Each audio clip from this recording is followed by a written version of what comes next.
Last part of the day, which is the workshop on Mexican laws and regulations in the room outside on the corner. And after that, we have a networking cocktail at 7 p.m. by the pool, just right outside, going down to the pool straight, like if you're going to the beach, hit the pool first, right there we're gonna have our networking cocktail. For people that are not staying at Hotel Atelier, you can purchase your day pass to continue the evening with all of us. Thank you, and let's continue. Thank you, Lore. So for our last panel, Industry Changemakers, Unlocking the Power of Latino Community to Make Your Mark. Susie Plascencia and Johan Balbuena, and this will be moderated by Jazmin Aguiar, will show us the power of the Latino community. Aguilar, sorry. Please welcome Susie, founder and CEO at Night Shift Digital, co-founder of Motaglass and founder also of Latinas Cannabis. Bienvenida, Susie.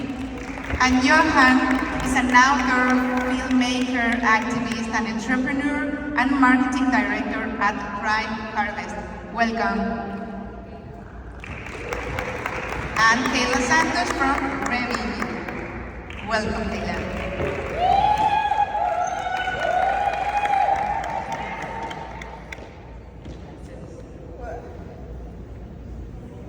Hola, buenos días. Buenas tardes. Hello? Yeah. Hola. You don't have a microphone? It's okay, we'll share. Hello everyone, thank you so much for being here to the last panel. As we like to say in Spanish, vamos a cerrar con broche de oro. We have a very interesting conversation today. I have a group of very powerful, successful Latinas that spread from the US through the Caribbean down to Southern America. So before we get started, I want to just shoot a couple of facts that as Latinas, we face challenges we face in our day-to-day and challenges we face through our community and in the cannabis industry that most of you might not be aware of, that we know very well, right? So these facts include Latinos hold a 2 trillion buying power. Of that buying power, we're going to shift into the cannabis industry. The cannabis industry has a estimated market value in 2023 of $31.8 billion.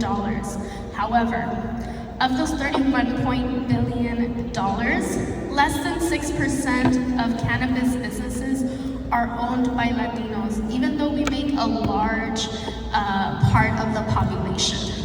And even more dramatic here is that of that salary and work that Latinas contribute, Latinas make 49 cents to a man's dollar. And this spreads from Canada down to Southern America. So today we're going to be discussing these hard facts and the challenges that Latinas face emerging in the cannabis industry. However, we do have a silver lining here because these Latinas have been able to overcome these challenges not only by creating their own businesses, but by opening doors for other Latinas to enter. So to get started, I'm going to hand over the mic to my friend Keila. Tell us where you're from, a little bit about your company, and where did all of this start for you? Okay, so I'm Keila Santos. A lot of you guys know me here. Some of you don't know me yet. I just want to start by saying thank you for allowing me to be here. Where did it start? It's been almost 15 years of my life in the cannabis industry. a lot have happened. I was just looking at my booth right now and looking at the photos of the women in my team, and there was just so much that they have been doing. I have not been able to do even a third of this alone. So it's just, we went from 0 to 300,000 really quickly, and going against all the odds, going against all the things that make us Latinos think that we are not going to be capable, that we're not going to make it, that, oh my gosh, I need capital, I need this, I need that. No. All you need to have is the right people in place. Because I believe that if you want a long-term sustainable change and impact, if you really want to do that, all you need to have is the right people in place, the right intentions. My story started a long time ago, and it's just been so much. I'll have to stay here for 3 hours talking about this. So I don't have that time, but it started in 2010, my journey in the cannabis industry. The team of Latinas that now is 100% woman company, mothers of kids sick with epilepsy and autism and all these medical conditions. We started in 2014. The timeline in Brazil, so they were patients. And they, these kids are dying. And out of a sudden, they discovered. It wasn't us. People that are in the cannabis industry saying, I discovered this genetic, this is my discovery. No, this is bull crap. I apologize, guys. I know a lot of you guys are here in the industry. I'm not gonna take credit of something that doesn't belong to me. It's nature, it belongs to nature. And when it comes to the company that we're building now, which is becoming huge, it's not me, it's them. It's the community. It's like, it's them, it's the mothers, it's the kids, it's us together. One example, one of the mothers in my team, and I'll just pass the microphone really quickly because I might forget, I have really severe ADHD, I'm also a patient. So she is a patient, her son was a patient, he was about to commit suicide, going to med school, autistic, became a patient. Long story short, not only he graduated, today he's a prescriber of our products. He's a doctor prescriber of Revivit, and he's the son of Marta, one of our sales reps in Roraima. She cannot work from an office, she has to work from home. Majority of the women in my team, they work from home, they're able to take care of their kids, so we bring them back into society, give them an opportunity, and it's a good win for everybody. It's a win-win. You can do good and do good at the same time. Sorry, I'm just very emotional because they're right in front of me, and 2 years ago I was here alone, talking without them, and now we're going all over the world. Now we're literally traveling all over the world. They're getting passports for the first time. They're seeing the world. Before it was me seeing the world by myself. So I'm emotional because they're right in front of me now. And I'm just like,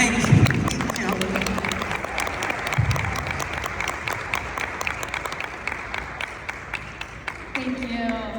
Joanne, where are you from? Tell us a little bit about your background and your company. Yeah, absolutely. Thank you so much for creating this platform. By the way, congratulations on bringing so many beautiful people together. My name is Balbuena. Most people know me as JM Balbuena. I am the author of the book, The Successful Cannabinor. Hopefully you have gotten a chance to see copies floating around.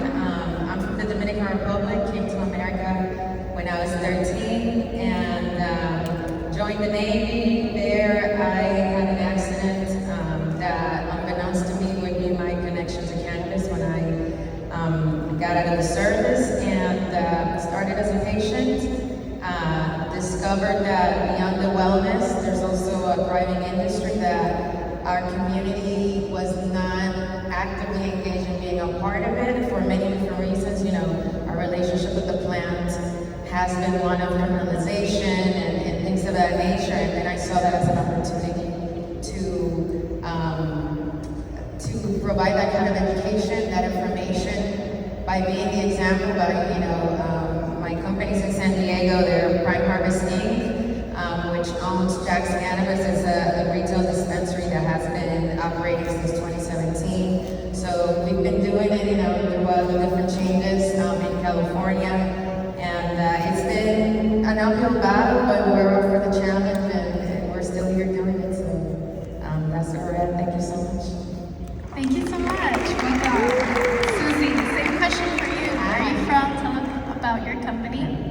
Hi, thank you for having me. I'm so happy to be here with you all. My name is Susie Plascencia. I'm a cannabis entrepreneur and a cannabis advocate. I'm the co-founder and CMO of Modera, a leading brand of functional glass. This brand was started with an idea to provide full-time sustainable work for local glass blowers who we found out were being exploited. And we wanted to really uphold the artwork of local glass blowings and really provide jobs for people. So that brand was founded with an idea to provide these folks some support. And now our pieces are sold around the world and available in stores worldwide. So it's really great to see that a community-focused approach actually pay off and do more than just sales. We're affecting people's lives. So it's great to see that with Modera Glass. And I'm also the CEO and founder of Night Shift Digital. We're a brand building agency. We're really focused on brand development, brand positioning, specifically for brands that are looking to tap into the Latino market. So Modera Glass is one of those brands. Another one of those powerful brands that's mission focused is I'm the founder of Latinas in Cannabis. We held our breakfast today in partnership with CannabiSalud, and it was a very special breakfast. Thank you all for joining us this morning. But what makes this organization so special is that it was founded out of need. It was founded out of need because I saw so many amazing Latinas in this industry, and I thought, where are we? Why are we not recognized? Why are we not celebrated? And a lot of the reasons is that many Latinas, we hide. You know, we're just focused on our work. We're not looking for that recognition. But the fact is that we deserve it. And with that recognition comes inspiration, where more Latinas can come out of the quote-unquote cannabis closet. So I started Latinas in Cannabis with a mission to really celebrate our work, connect us, and to really provide us with the resources that the industry was not providing. I was a former bud tender in California, which is kind of the equivalent of like a bartender for the cannabis industry, right? And when I was a bud tender, I did not get the mentorship to really see that it was an industry worth dedicating myself to. So I took it as just a stepping stone, and I went and pursued my professional career, and I made my way back into cannabis because I saw the power of it. But I started to think, there are so many Latinas that if they had that mentorship, if they had access to those resources, they might be in the position to be in executive roles. So I started this organization to kind of create those pathways to Latinas, and it's been great. It's been wonderful to see this community be built, and also creating more opportunities for us to connect. Thank you so much. All very powerful projects. I want to kick off with,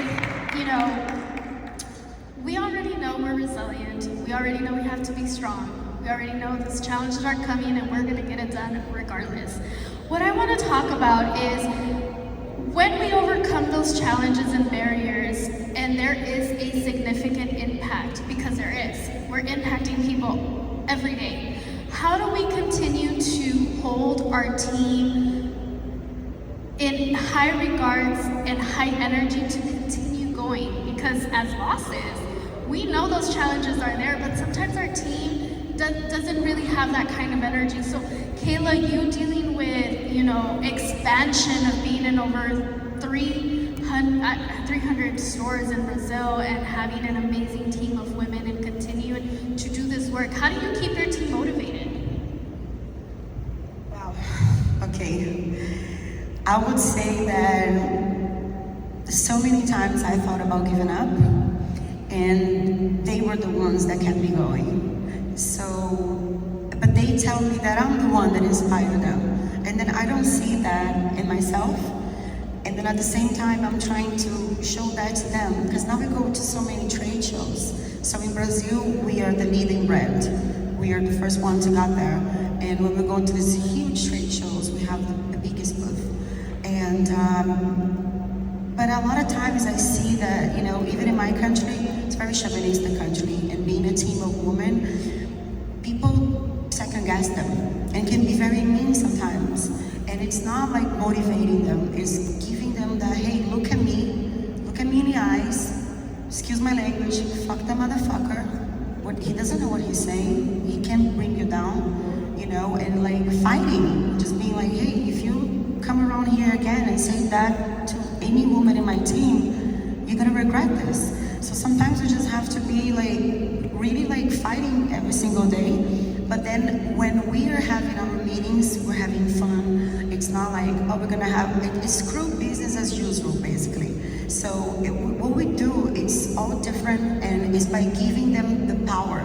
Like I believe that in delegate to the extreme of like giving them that motivation and saying, look at you. You think that I'm your inspiration? You are my inspiration. Because then once they open this whole umbrella of what they are capable of doing, then I go like, what the fuck?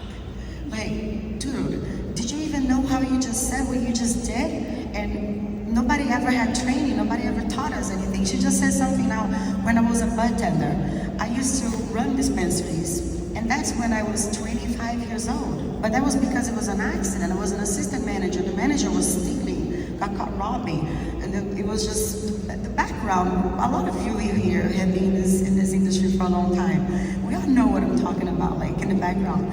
But she was a bartender, and a lot of the bartenders that used to work with me in the Bay Area, they're still my friends. Some of them are doing their own business, and I was just like, this is just amazing. And it's the same with our team. And what our team is doing, because I can't just be talking about me, because it's no longer me is we. Diane, she's right in front of me. So she quit her career. She was a professor. She's still a professor, but now she's a medical cannabis professor. And she quit her career as a federal university in Brazil. And now we're teaching inside of federal universities to doctors that are about to graduate the medical benefits of cannabis, so they can learn how to dose. Dr. Pedro is right here as well.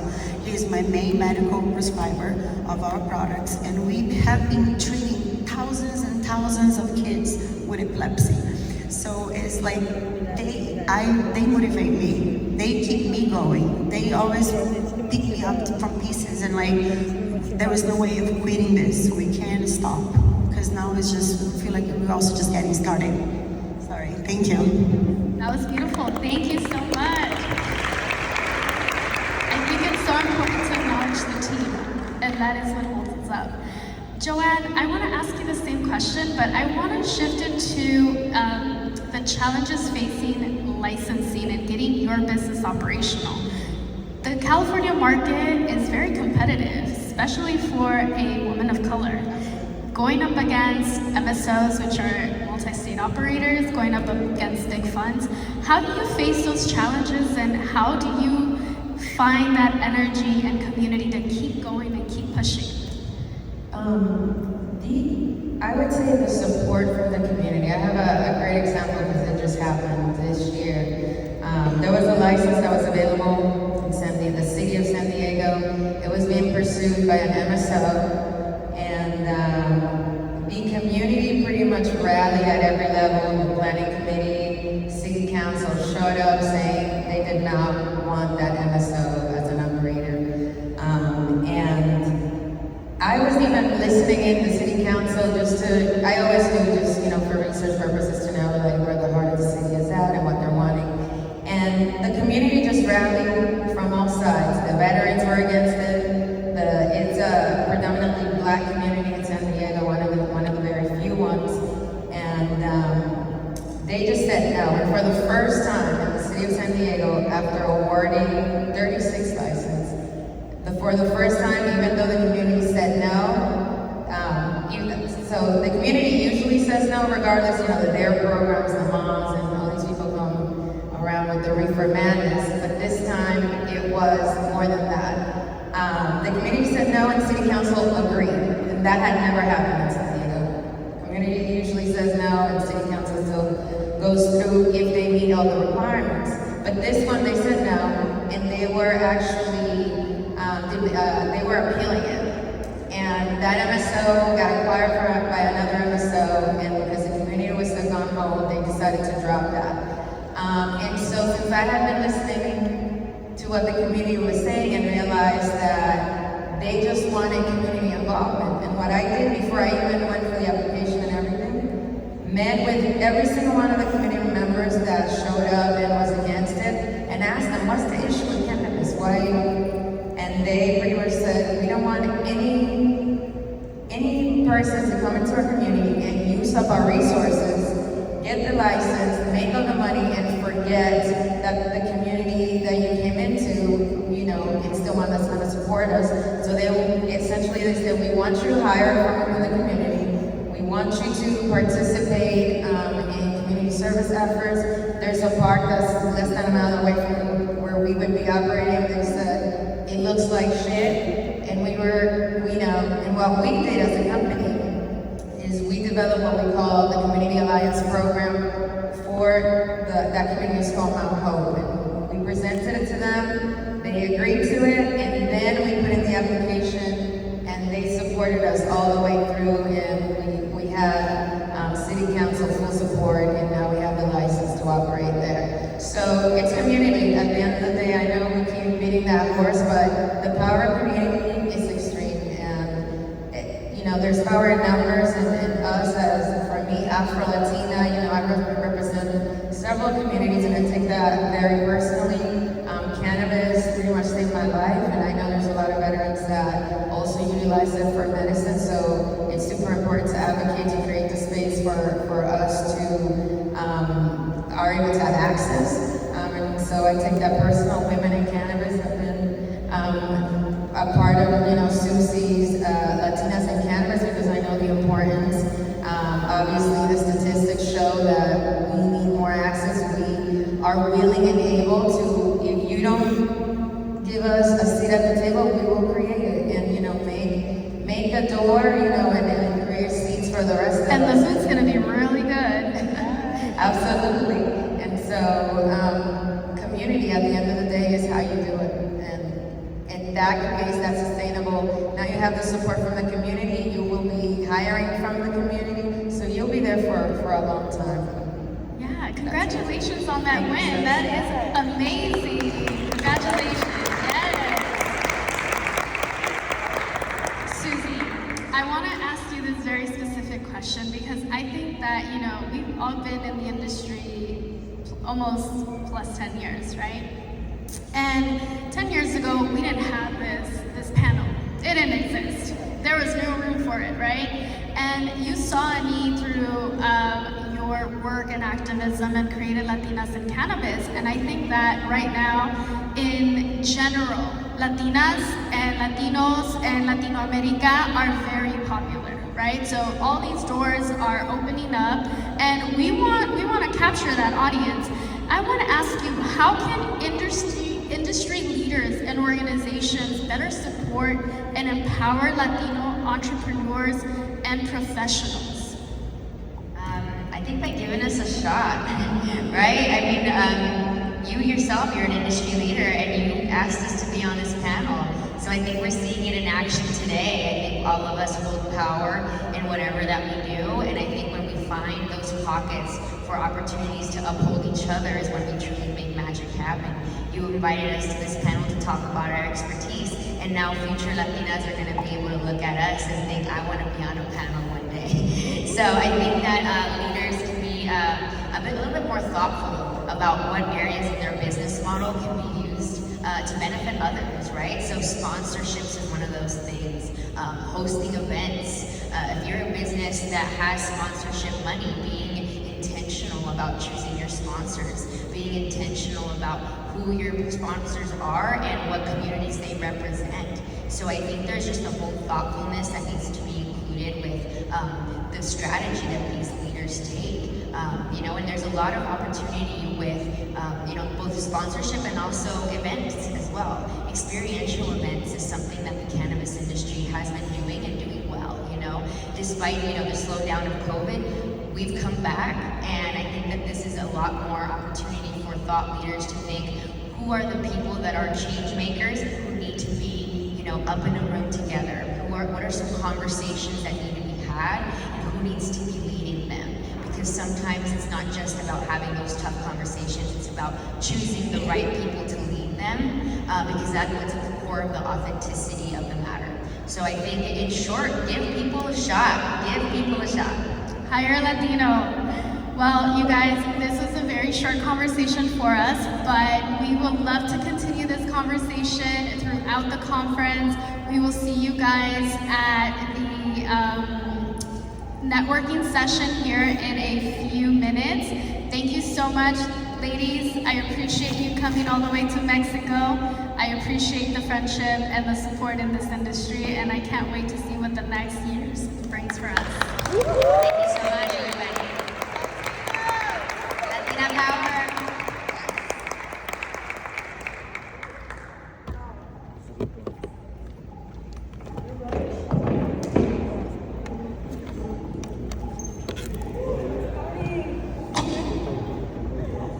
Caralho!